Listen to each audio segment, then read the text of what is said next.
আসসালামু আলাইকুম ফ্রেন্ডস। আজকে আমি আমার আঙ্কেলের আবার গাড়ির শোরুমটাতে একটু আসলাম। আসলে এটা আমার একটা পার্ট টাইম চাকরি বলতে পারেন। আমি এটা ফুল টাইম সময় দিতে পারি না, বিকজ আমি আরও অনেক কাজেই ব্যস্ত থাকি। তো আজকে আসলে দেখেন এই যে রেড কালারের একটা কি সুন্দর একটা গাড়ি নিয়ে আসছে। অলরেডি একটা ক্লায়েন্ট, উনি BMW চালায়, উনি এই গাড়িটা দেখার জন্য আসছিল। এই গাড়িটা কিন্তু খুবই সুন্দর, আমার পার্সোনালি আমার চয়েস। আর আমি সবসময় আসলে জিপ গাড়ি টাইপেরই একটু বেশি পছন্দ করি, যেটা একটু হ্যামার টাইপের ডিজাইন। আর এই গাড়িটাও খুবই সুন্দর। তো আসলে যে প্রবলেম যেটা হয়েছে, এখন তেলের সংকটের কারণে গাড়িগুলো খুব কম বিক্রি হইতেছে।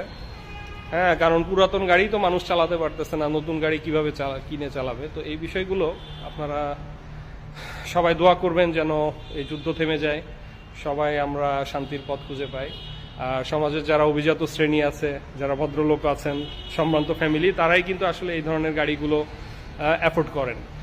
আর সবচেয়ে ভালো কথা যেটা আমি বলবো, দেখেন মানুষের জীবন কয়দিন, যদি শখ পূরণ করতে চান আপনারা ট্রাই করবেন। টাকা যদি থাকে অবশ্যই একটা গাড়ি কিনে নিজের বউকে বা নিজের গার্লফ্রেন্ডকে উপহার দিবেন বা নিজের ফ্যামিলিকে উপহার দিবেন, এটাই সবচেয়ে বড় বিষয়। আর সবাই আমার সাথে যোগাযোগ করবেন। তবে আমি অবশ্যই বলবো, যারা ছোট লোক, চোর, বাটপার, লোফার, চরিত্রহীন, ইতর, এরা সবসময় আমার কাছ থেকে দূরে থাকবেন। এরা কখনো আমাকে ডিস্টার্ব করবেন না। আমি কিন্তু খুবই ঘৃণা করি মিথ্যাবাদী, প্রতারক, জোচ্চোরদের কোনো জায়গা আমার কাছে নাই, ছোট লোকদের কোনো জায়গা আমি দিই না। তো সবাই ভালো থাকবেন, দোয়া রাখবেন। আসসালামু আলাইকুম।